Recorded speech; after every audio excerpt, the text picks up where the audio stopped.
O-O-T-C.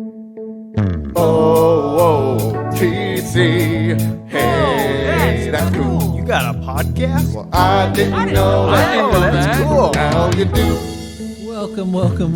We are back. Oh, that's cool. OTC's very own podcast and all the amazing people we work with right here at Ozarks Technical Community College. I, of course, am Jared Durden, and with me as always is Andrew Crocker, as on the eve of the semester. And before we do anything else, I would love to get into our guest, but I want to do an I messed up, because we had Trish White, the great Trish White, on with us not that long ago. And we recognized her as awesome, but we didn't recognize her as Dr. Awesome, because apparently she has a PhD. I did actually not know that. I've been serving on Faculty Senate with her for a year. I did not know that until very recently, the Faculty Development Day. So our bad. Dr. Trish White. We will change that for the record to reflect. We will, yes. If we could do that retroactively somehow. But we also had an interview with Dr. Michelle Hudgens. We will change that as well. But she was not doctor when we interviewed her. Right. So I feel comfortable knowing that. But I think there's got to be, we got to have, you know, when people meet the Queen and they're like, if you meet the Queen, you do not reach out for her unless she reaches back for you. Like, we need those rules for people with PhDs, because I always feel bad not properly recognizing them. I'm friends with several of them on campus. I don't know, when it's private, I assume I could just call them by their first name. What if it's mixed company and I'm hanging out with people that don't know him or her as well? I feel pressure. That little PhD adds a ton of pressure. But I do want to really has. I do want to blame. I do want to blame Trish a little bit for this, because never once did she correct us on that. That's right. People that accomplish great things but don't mention the great things they accomplish, it's irritating to me for a couple different reasons. First of all, I don't do anything without telling everybody what I did. If you ever get an email from me, as Vicki knows, everything I've ever accomplished is in the signature line. Sure. But second of all, one of our first episodes, our fourth episode, was with Matt Simpson, who was a co-creator of 5 Pound Apparel. I learned that on that episode too. Why wouldn't you? I would want to know that ahead of time. I eventually learned it, but I would want to know. Would you just start your introduction? Yes, I would start my introduction. I wouldn't let people get a word in edgewise without telling them about this great local company I've started, or this massive amount, hundreds of hours for a PhD. Hundreds of hours you got to put in to get a PhD. I would appreciate if you've accomplished something amazing. Please tell me when we say hi to each other, so I can. Your humility is your fault. Just start. I am the most humble person ever. That's right. So we have an exciting episode today. Kind of coming on the tails of our Kara Griffin episode, we had this idea of we really want to promote some more student groups and getting, as the semester starting off. We want to get people excited about the opportunity to start up a student group. And so with us, we have a key player in that. We have brought on Vicki MacDonald. Welcome to the podcast. How are you today? Thank you. I'm wonderful. Hey. On the eve of a very important week next week. So That's very right. excited. I've been looking forward to this as a conversationist. I've been dreading it as a podcaster, because you and I are very chatty people. This could be a 3-hour episode. This could be. if we're not careful. I'm so happy that you get to have the position that you have right now. Could you tell us just what is it that you do here now? Sure. First of all, I'll start. I do not have a doctorate, so you don't have to worry about retroacting that one. But I am over student engagement. So I'm the director of student engagement. I get to have the joy of not only overseeing all the student groups, but I get to put on the student events and also have the student ambassadors. So we have tours and to be able to talk to prospective students all day, every day. So I have, I think, the best job on campus. And this is kind of a new position for you. This is. So I got put in this last year, my first inaugural year. So I didn't get in the position in enough time to plan for the whole year. So I had all summer long to get some stuff under the belt. And so we have a lot of stuff planned. There should be something every week that students can have some kind of engagement point on campus. I really like that idea, primarily because you're probably not going to bat 1,000. Every single thing you come up with is not going to be super popular. No. I would imagine most things you do, but you don't know unless you try it. Mm-hmm. And that will inform you for future semesters and such. Sure. Yeah. Like we put on a dance in the spring, and that was a huge hit. And be honest, because we did put on the Spring Fling. You and I collaborated with the great Kara Griffin and all the students at Politically Active who were invaluable. It does not happen without them. Yes. But be honest, when we were a couple days out from that thing, was there a part of you that was like, it's just going to be an empty room, no one's going to show up? Absolutely. I was thinking we're going to have a DJ. He's going to have his solo little music playing, and it's going to be a little corner filled with a couple students, and we'd have the punch, and we would just be standing around enjoying ourselves. But it did not pan out that way. It actually came and blew out my expectations. It was couple hundred. So, yes, several hundred, and just the collaboration of the different departments that came, and all the students were dancing, having a great time. There wasn't awkward silence in between groups. It wasn't like a junior high dance. We had people just engaging right off the bat. So and it was really special. It's kind of what you and I had in our mind. So rarely does something you're putting together match what your expectations are. Sure. I felt like that almost exceeded it. I agree. I missed it personally, but I did discover that we have a TikTok account. OTC Yes, does. we do. And there were several. Looked like there was some group dancing going on. There was a lot of group. Our DJ, he's like our house DJ. He actually he does our picnics, and I pulled him in for our dance, and he just knows how to get people out there. And I don't know what it is with his music. I would say it's a little outdated, actually, but he just gets them out dancing. What's really interesting about that, though, is that the students who are half our age know all the songs. They do. Because like Vicki, you and I. Not together, but in our lives have danced for fun. Sure. At clubs and music places and stuff. Yeah. Has club music not changed at all? Oh, not at all. In 20 years? Apparently it I hasn't. still jam out to some of that. My kids think it's crazy, but yeah. I would expect you and I would have the static music tastes. But I did not anticipate that a bunch of kids half our age would come in and know the dances, right, and not feel awkward or anything like that. It was spectacular. And it was really cool because we really did not outfit shame. No. We said, come as you are. If you're comfortable in jeans, come in jeans. Absolutely. If you're comfortable, a lot of people got in prom dresses and such. They did. The pictures that came from there were outstanding. It was so fun to look at social media and just say, oh, this is engagement.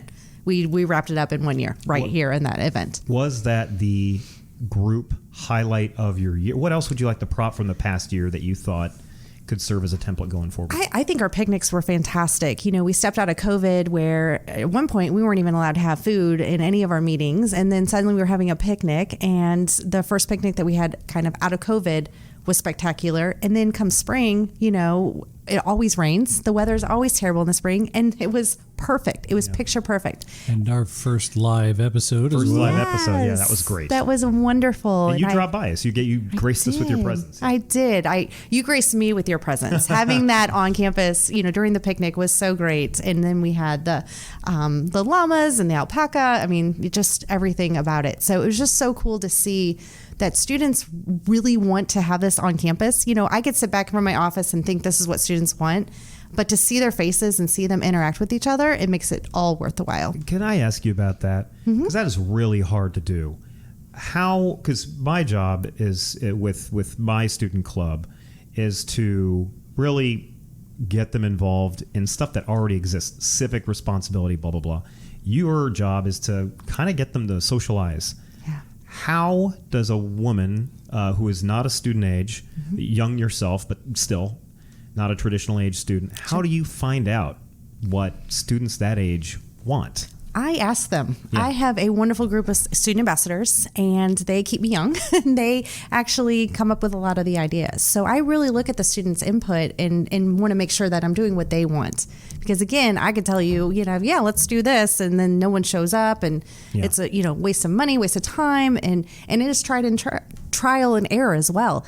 We had a movie night, wasn't as popular as I had hoped. Boy, I thought that was going to be because that's a perfect example of you and I being not student aged, young though, but still, and saying, wouldn't it be great if we got the latest Marvel movie and played it in Lincoln? Right. What movie was it? It was Spider-Man: No Way Home. Yeah.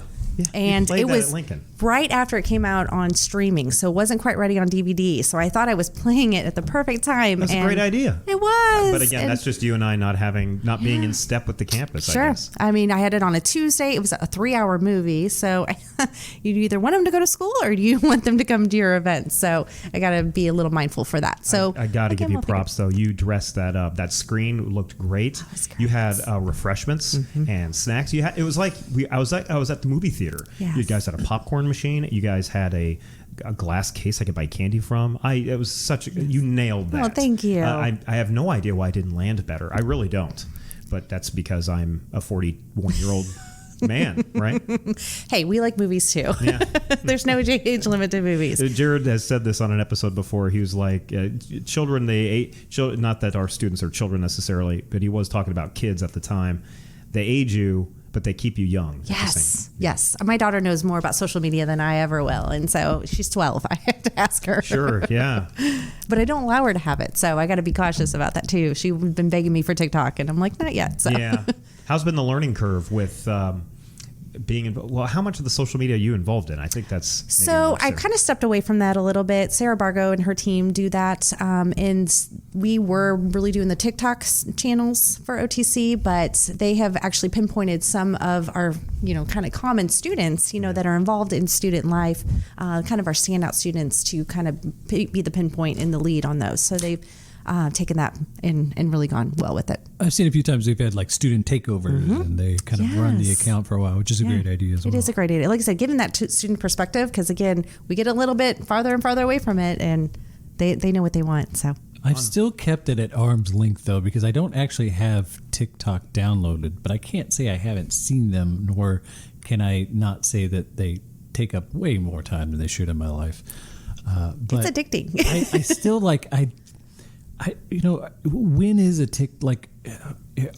I often find myself asking, is this a TikTok? Are we TikToking right now? Like, should we record this and then would that be a TikTok? We are not like, TikToking, but we could get it if you would like. We can TikTok it right now. Could we right now be a TikTok? We sure could. Sure, I don't know if anybody would follow us, but yes. Jared, you've recorded things, right? I mean, we're yeah, but there's like a context here that I haven't seemed to have been able to grasp. So there's a logistics behind it. You got to go with what's trending, and you got to go with what people are going to like forward and follow and share. And even the time of the day. So there's like logistics behind it. It's a serious business. So I think I have a pretty good meme game, but it is not updated. All the stuff I glob onto was really popular like 6 years ago. Love it. But that's one of the reasons why when Sarah Bargo reached out to some politically active students this summer, and she was like, how much would you like to be involved? You want to leave it to the kids. Do not leave it to me, because I'm not responsible with it. I can't figure out any cool, hip anythings to say. Who wants to hear from? The only time instructors ever go viral is when they're doing something that is the opposite of cool. Nobody's ever, this is really an awesome instructor. It's like an instructor is trying to be cool. Not totally true, because for a while there was a physics instructor that got really popular. They would just show like his demos in class, and that got big for a little bit. I don't think I'm making that up. I think I actually, maybe one of these days we will reveal it, but I have recorded we'll call it a spoken word. I don't think I rapped, but it was more of a spoken word beat about how bills die instead of becoming laws, because it turns out there's like 50 ways bills die, but only one way can become a law. And so I wrote a spoken word bit and performed a bit that I shared with a class one time, and all of them glass-eyed. I was like, really? Was it referring to like Schoolhouse Rock? I mean, I referenced that. They're like, what? Yeah. We need an official release on the OTC TikTok. Absolutely. I don't think that's going to see the light of day. That's going to happen. I can record this right now. I'm personally. I forgot our other mission was we need to get a giant Bill costume, because you said you were going to perform that Schoolhouse Rock. I will. I have no shame on that front. Yeah, it's fine. How did we can make that an event. To change gears a little bit, how did you get here? How did you end up at OTC? Was your journey very twisty windy, or was it pretty straightforward? I am from St. Louis, and I moved down here in early 2000s, and I was working in the restaurant hospitality industry. I was selling product for a beer company, and I learned pretty quickly that this is not my gig. I did not want to do this the rest of my life, so I ended up going back to what I was really comfortable with, and just back in the restaurant business. And after a little bit, I was like, I don't really know what I want to be when I grow up. I have a communications degree, but I'm not really sure. So I think I'm going to go back and be a teacher, because that's what normal people do. Isn't it so funny? You're in your mid-20s, and you do say, because I thought that same phrase. I said, when I grow up. But you're like 27 when you're telling yourself that. I still ask myself, what do I want to be when I grow up? So there's time. Yes, there's always time. But I ended up thinking I was going to go back to school to be a second grade teacher, and I ended up falling into learning about OTC, and there was a position open as a recruiter, and I was basically recruited to see if I would be interested in this. And I went in the interview and I really didn't think I was going to do it, and it just fell into my lap. So I was very, very honored. So 15 years later, I have always done some events on the side. That was always my other duties as assigned. I have always been very intrigued on getting students engaged. I was You've a recruiter. always been very good at it too. Well, just thank you. FYI, yeah. Thank you. I'm in my dream job right now. So jobs kind of evolved. And so instead of the other duties as assigned on top of admissions and recruiting, they kind of made it all into one. And now I'm able to put my 100% behind student engagement. You're a really interesting combination of things. You are, Vicki, because you are very lively and you come up with all these fun things that feel very carefree. But I know now from the spring fling that we put on together, I know now how many details you have to wrestle with just to pull this stuff off. So you are a very interesting combination of hyper type A, but also you can kind of unstring your shoelaces a little bit and have a pretty good time too. That's an interesting balance to cross. Yes. And so how did this position, it seems like it could be somewhat organic. Is this new position something you had, an idea you had, something you pitched, something that exists in other colleges? This actually stems from a strategic initiative group, and they put together the proposal to have a Office of Student Engagement. And it went through all the channels, and it came to decide, let's not give you a full FTE. Let's figure out how we can make this work. And so fortunately, my bosses just decided that this would be a good role for me. So they dissolved my old job in admissions and made this into what is my current role. That is so sharp that had to happen, because student life needed a designated HQ, because prior to your position, it was just kind of half held by a bunch of really busy people. It really was. I was approached 3 or 4 years ago by somebody we work with who had a couple students approach her. They said they really wanted to start a type of organization on campus, and they were wondering if I could do it. I was like, my hands are full with politically active. I said, do you know anybody? I was like, here's a whole list of 12 people that might be able to do it. None of the 12 were free enough or maybe interested to do it. And I just think there should have been there's got to be a person you can point to when all else fails, and that's kind of you now. We didn't have you at the time. But I thought that was a missed opportunity, because anytime students want to do, especially at a commuter college where it's really hard to pool students together, anytime somebody has the idea, we got to grease the rails and make that happen as much as possible. So I'm real thankful that your position has been created. It's nice. One of the first questions we get on tours is, how do we meet people? And we are seeing students from all walks of life, even ones that are local. So interesting you mentioned that, because recently on OTC's social media, they had asked, what advice do you give students going forward? All the advice, you'd think it'd be like, well, find yourself a good study nook and stuff. None. No advice on that front. 100% of the advice they posted, at least, was meet new people, get involved here or there, talk to somebody you don't, talk to your classmates. I thought that was so telling. There is a starving need on this campus, and probably most campuses, where unless you have live-in student bodies for that service. And so I hope right now it's in its nascent stage. I hope as it develops, we really get this down. When I took over, we had about 16 student org groups, give or take, and some of those are pretty sleepy. Yeah. Going into the fall of 22, I'm seeing approximately 23 student organizations that are wanting or interested or developed or ready to go. So we need to grow that. Aside from politically active, will you mention a couple that are pretty cool that people might not be aware of? Sure. Politically active, like I said, you guys are very well known and you are used, but we have an aviation group that just started called ACE. And so they want to include everyone, even who are not in the aviation program. I have an international group that's getting ready to start. They want to bring the culture to OTC. So they're here on our campus. This is their home school, but they want to show us what they're made of. So Marilee will be working with them and growing that. And then we had a meeting today. I met with some faculty advisors about getting potential new groups going and just waking up some of those groups. So I look forward to see what we've got. But every group has a meaning behind it, whether it be a religious base, a political base, or just, maybe a department base. They all have a need for a student. And so for me, I'm just so grateful to work with people like you who are willing to do that.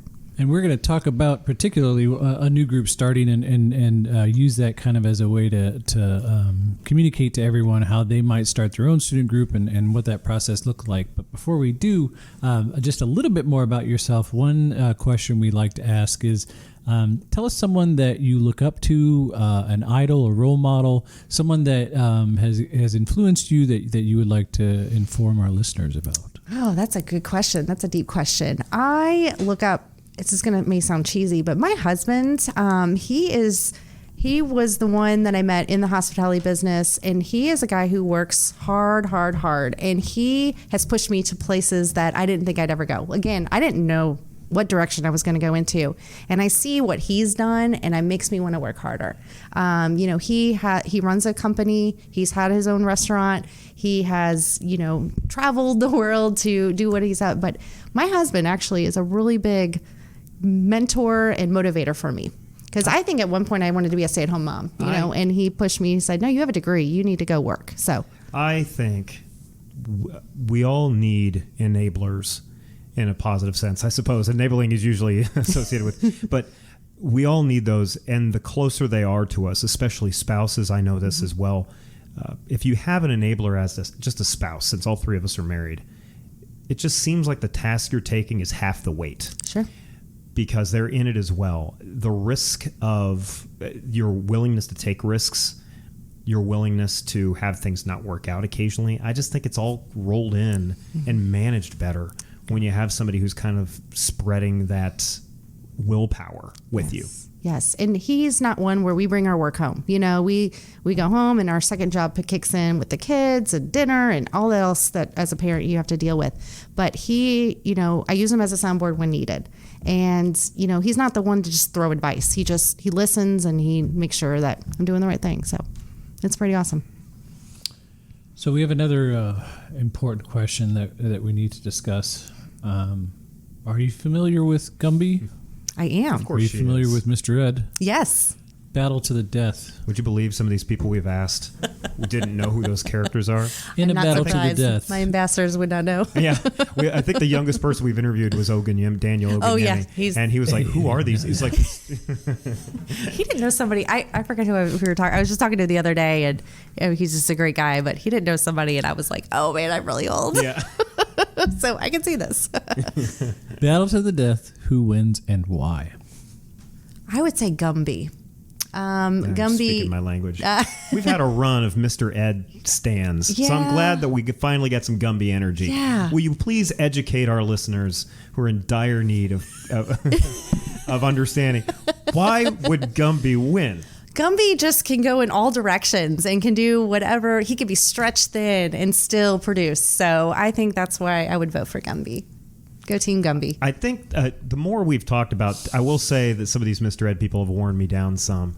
And I'm starting to lean towards it's the idea of a stalemate is at least possible, right? Could be. Because I don't know, in your mind's eye, how does Gumby take down a horse? How big is Gumby in your mind's eye? I think Gumby starts small, but can be stretched as long as he possible. So I think he would take on his enemy as... Like Ant-Man? Yes, that's exactly like Ant-Man. Yes, I think he would grow to his potential and, kill with kindness. God, if he can go full Ant-Man, this is over. I mean, if he... I'm trying here. We know that he can stretch, but if he can body out as well, it's over. I think so. Yeah. I mean, we're in 2022. Anything's possible. Sure. I don't know what the physics of that are, but we just had a really intense conversation with Patrick Casey, who was trying to break down the chemical structures of Gumby. And Which way did he go? He said, I remember listening to this because of how angry I was at his answer. He said that Mr. Ed could talk him to death. What does that even mean? I hope bore you to death, baby. Patrick Casey with his glorious mustache is listening to this right now and feeling shame. He did bring up the idea, though, that I didn't think of, that, since Gumby was, some kind of a polymer made in the, 50s or 60s, there's a good likelihood he's toxic. Sure, yes. And then as Mr. Ed devours him, Mr. Ed dies, but Gumby remains alive, I assume. You just can't take him down. At the very least, I know he can't lose. I'm with you. I'm not 100% sure as much as I used to be that if we have designers listening, we need an "Oh, That's Cool" t-shirt, and it needs to feature our two antagonists in the grips of battle. It'd be great if you could have a black marker on hand too, and for every person that answers the question, you could mark it on the shirt. Yes. This is it. Again, I'm in the wrong. They put me in product design. I think we need to go over creative services, and then we'll get a TikTok on it. Was that a tick? Did we just TikTok? We might have just TikToked. I do want to give Vicki some props. Vicki very kindly brought us a gift, and you should be TikToking right now, Jared, because you're wearing a sweatband that says Eagle Pride, right? That's now? right, I am. I love it. And these great. Thank you, Vicki. Thank you for having me. So, hypothetically, actually, this is not hypothetical. We'll just do it this way. So, like you had mentioned, you had a little meeting earlier that I attended for new student groups, and STEM Scholars is one that has existed before, that's being revived again. So if you are interested in helping out or being part of that, or a STEM teacher, or just interested in helping students with their excitement and engagement in science, technology, engineering, and mathematics, love your help with that.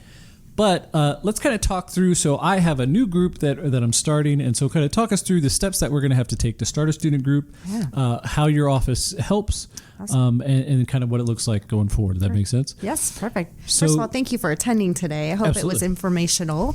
I didn't know what if I was going to see current or new ones, so it was a good mix, and I really appreciated that. So first and foremost, I need to know about it. Okay, so Grace and Forsey and I are going to start a podcasting club on campus.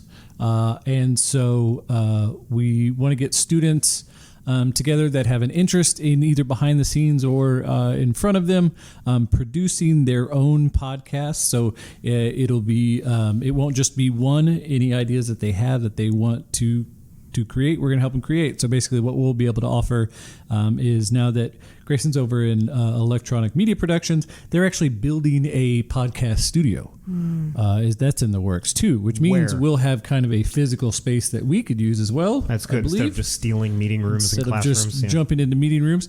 But it'd also be kind of a permanent space for students to use. And the long-term goal that we had talked about was making it capable for video podcasting as well. Not that we need that.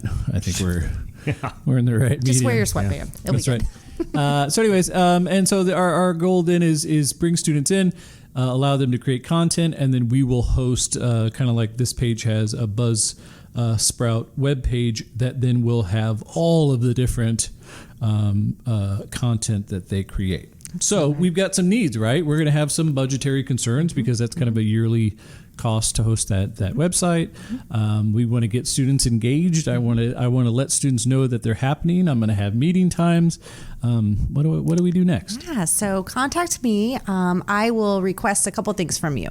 So if you are the faculty or staff advisor, one thing is I'm going to need a affidavit from your supervisor. I need some support system to know that your supervisor is not blindsided, that you are taking extra time out of, what could be a work day, and making sure it doesn't affect hours and stuff like that. So once we get that support, then I ask for a constitution or bylaw. So those could be used. I have examples of those, but those will really lay out your mission, your purpose, who's going to help you. As we know, we're a 2-year school. So I say that lightly. Some people are here for a longer time than others.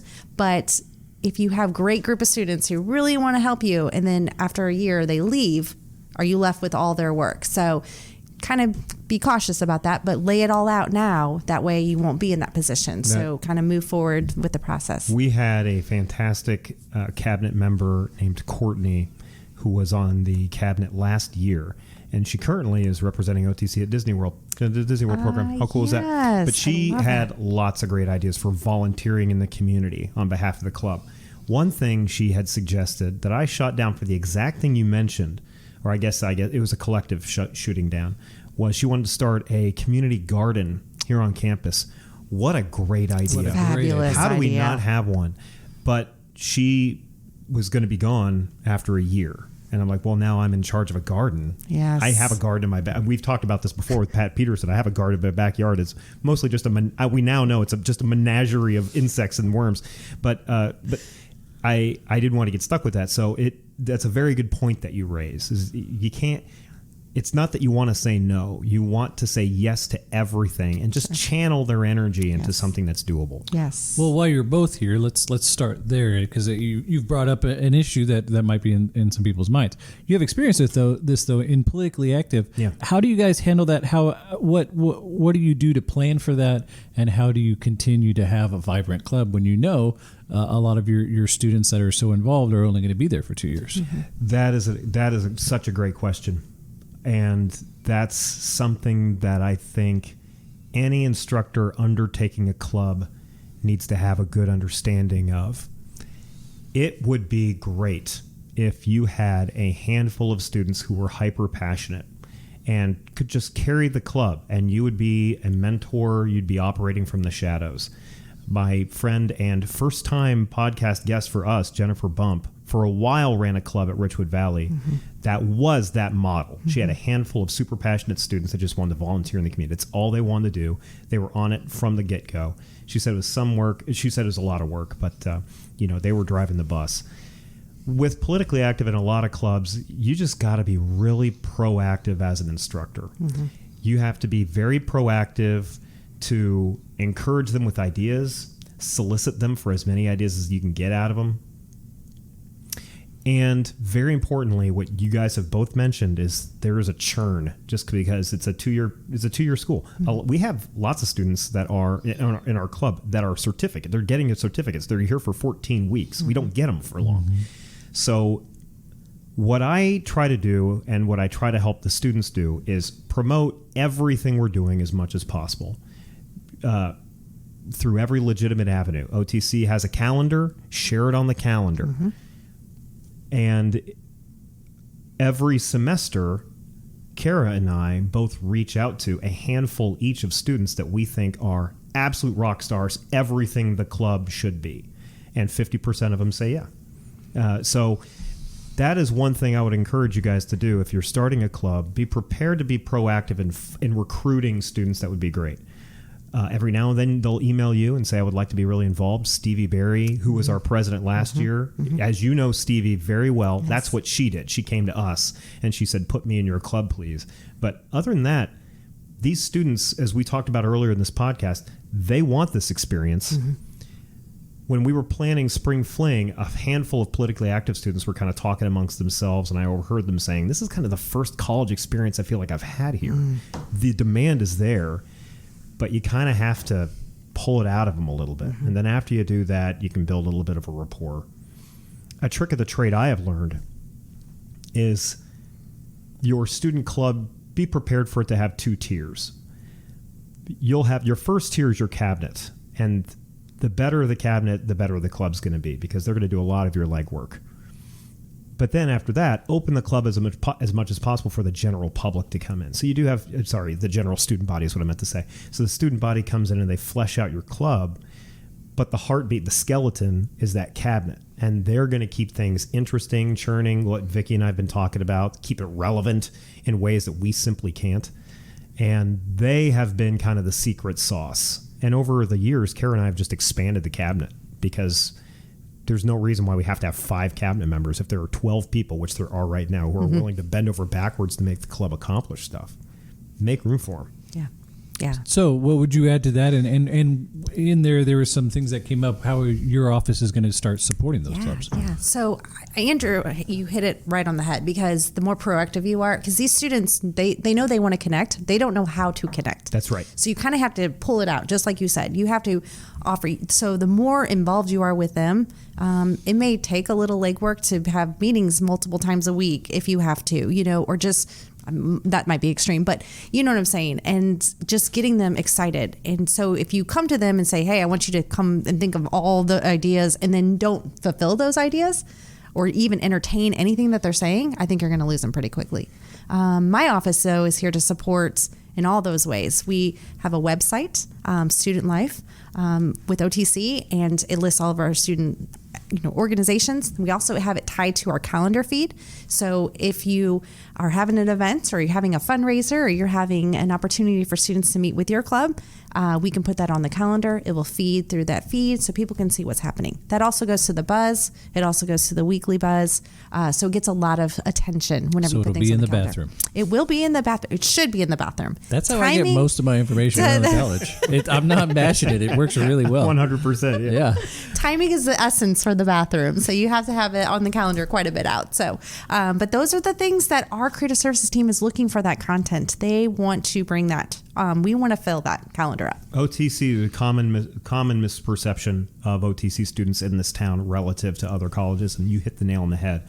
They are just as interested in adding to their student body, adding value to their college experience and to the greater public as any collection of students you could find at Evangel, MSU, Drury, so on. The difference is it's really hard to substitute for the living experience where you are in each other's lap all the time, and it's just natural that you'll germinate ideas as to how to improve your college experience, and your community. OTC students absolutely are dying to do that, and I just think over time, I did not anticipate this happening, but over time, Kara and I have just found that if you are a proactive instructor with a really good attitude, say yes to as many things as you possibly can, you'll be able to substitute some of that. You can't fully do it. You can substitute some of it. Yeah. I remember when Kara, hit me up about the dance, and she's like, a month out, what do you think? And I said, let's do it. Yeah. But had she had not, even entertained that idea, it would have never happened. So it's things like that, treating your students just like that, entertain everything that they come to you, and see what we can. And if something you don't think we can do, contact me. Let's see if maybe I can help out and support you guys too. So Grayson and I start with our super awesome podcast network squad. We're working on the name. I kind of like that. You came up with 8 words, and you're just. I'm sure there's an acronym for that. He's just figuring out the order of the words he wants at this point. Yeah. And we put together a constitution, right, that has bylaws, has our mission statement, our officials, our cabinet members all listed, and then we need students. Yeah, so you give me that. I approve everything. I put what you want on the website. I blurb that for you. So we'll get your page going and get you live on that. And then we wait. So you tell me what you need from there. So if you want to get students, however you need, I can put flyers around campus. I can talk to my ambassadors. I can have them get interested. They can recruit their friends. I could help out with the calendar. I could help out with all of that. So you and I are operating with similar philosophies that the students are wanting this stuff to happen. What about students, as involved with them as you are, have surprised you in your new role? I think probably my hardest part of my job is students have ideas for clubs. So I had one come to me and they wanted a dance group. And I kind of felt helpless because I know. And I would love to see something like that. Yeah. But I had to task them with, unfortunately, you need to find an advisor that can be your coach, your mentor, and be behind all this. So the students love to be able to tell you your ideas, but a lot of times they don't know where to go. Mm-hmm. So I think you guys as instructors, which I know you do an amazing work, listen, and if you hear ideas of people, talking, send them to me. And then see if I would be surprised. I would love to see more clubs. It's entirely possible that Politically Active would not exist now if I had met Jared before meeting Kara, because I had the idea a couple years back of creating a basic life knowledge course. Club is what I meant to say, where for a meeting we'll learn how to change your own oil, and for a meeting we'll teach you when you're shopping for a car, how much of your budget should you blah blah blah blah blah. Sure. And now knowing Jared as well as I do, he would have been a natural fit for that. But that's a natural. First of all, if you are really interested in something, really. If you could find a couple students, here's how Politically Active started. Can I tell the origin story? Please do. So there's a radioactive legislative bill. There was with Gumby. There was a radioactive U.S. House race, is what it was, and I wanted to bring in a bunch of people running into my class, and they told me no, that's a really fun idea. but it's not quite in tune with the OTC mission and the mission of your course. So you just wanted to bring officials into the classroom for presentations? Which, by the way, I'm allowed to do in some cases, but in this particular case, they found it a little too toxic. I think it had to do with the nature of the race at the time. Sure. So I was kind of brainstorming. I met Kara that summer, and I was like, what if we could have students just do it on their own? They can't tell students no. So we found a couple students that would be interested, kind of. They were not particularly interested, but they were willing to say they were interested, and they signed some paperwork. And we put together, not the thing I was describing just a moment ago, but we put together a couple meetings over things that we cared about. And I forget what one of our first meetings was about. I think it was over women's rights, feminism. And that was one of our first meetings. And so I promoted a little bit. And what I noticed was a couple dozen students showed up. I did not anticipate any groundswell for what I was doing. I just wanted to do what I wanted to do with a couple students who I really liked. But the energy was there. A couple dozen's great. That's for a great student start. group too, right? Great start. You can fill a classroom. It was in a torrential downpour, and a couple dozen showed up. And so Kara and I were like, we might be cooking with something pretty intense here. And before long, within a year, we had a cabinet. We had 50 students and so on and so forth. So that was my origin story. But it all started from Kara and I just wanted to do something. And if you find yourself like, wouldn't it be cool if OTC did this? You can make that happen. You can make that happen. And you don't have to be like, Andrew or Jared, real big time go-getters. And you could just, I have a really fun idea, talk to Vicki, and at the very least, you'll be able to give them a ton of ideas and directions they can go. Yeah, absolutely. And I want to go to your club meetings too. So I want to know what clubs are actually doing and how I can support even more when you're in the thick of things. So I've gone to several of your club meetings and some others. What are a couple club meetings outside of my club? You did attend, I will say, you attended a politically active meeting on vaccine mandates. I did. And that was hot to touch. That was a intense debate. It was. In my opinion, tons of fun, but I know that's not everybody's speed. What are some other meetings you've attended and kind of want to brag about a little bit? Sure. So Chi Alpha comes on, and they have been coming on our campus for so long. So some of our clubs and organizations split with MSU. So if you're a student at either or, you can go to, but they have chapters. So I've gone to a couple of them, and just they're open to everybody, so some clubs are really designated to certain students and others are just open to everyone. Disability Support Services, they have a social club. So they have where you can come in and have lunch. How isolating is it when you eat by yourself every day? So they have an opportunity where people can come in, and it can be anybody on campus. If you want to have a lunch buddy, you can kind of come in and have social clubs. So those type of things are just really cool. It just really, again, reiterates what we do and how important it is. I do want to mention something else, that almost every idea you could have for a club, there are organizations throughout Springfield that already do it. They're not affiliated with the school, but you can cooperate with them a ton. You just mentioned another college. Yeah. Great idea. Yeah. But there are also, other organizations that will work with you. One of our students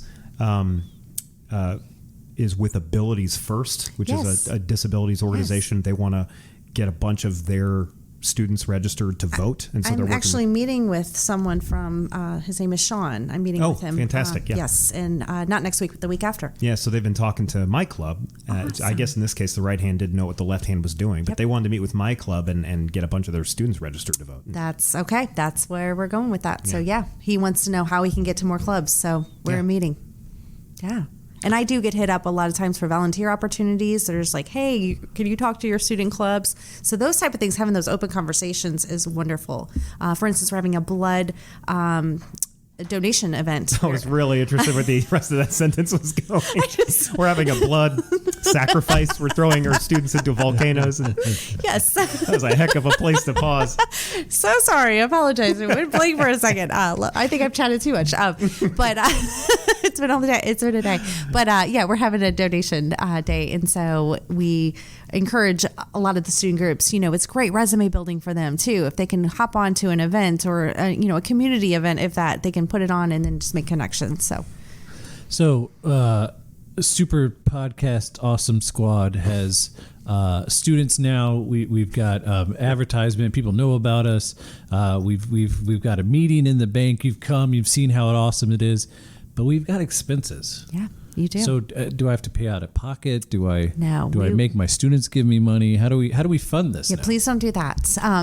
You may not be able to keep students if they have to pay their way. There's no membership fees. Just charge you out the door. Exactly. Could I start a pyramid ski club on campus? Let me teach you how to do. I will love to come to that meeting. Yes, we can help you. So talk to me about your needs. There's fundraising opportunities. We allow fundraising on campus. We can do some seed money. Sorry if everyone is listening. Yes, we can do some seed money if needed. And we can help. We have a budget for this stuff, so we are here to support that. And if they have to get up and go, what they can do is, nothing's stopping clubs from running bake sales. Absolutely. I want to see that. Those are things are allowed. I have ACE, for instance, the aviation club. They are getting ready to do their own T-shirts, and they're going to sell T-shirts for a fundraiser. So we make sure that paperwork. They are actually thinking about doing. You are the club coordinator, Vicki. Right? You need to get in a plane. I do not get in planes. I'm terrified of heights. So something about me, come on. Terrified. I had to send some of my students up to do a TikTok on a plane. Oh. So a couple about a year ago.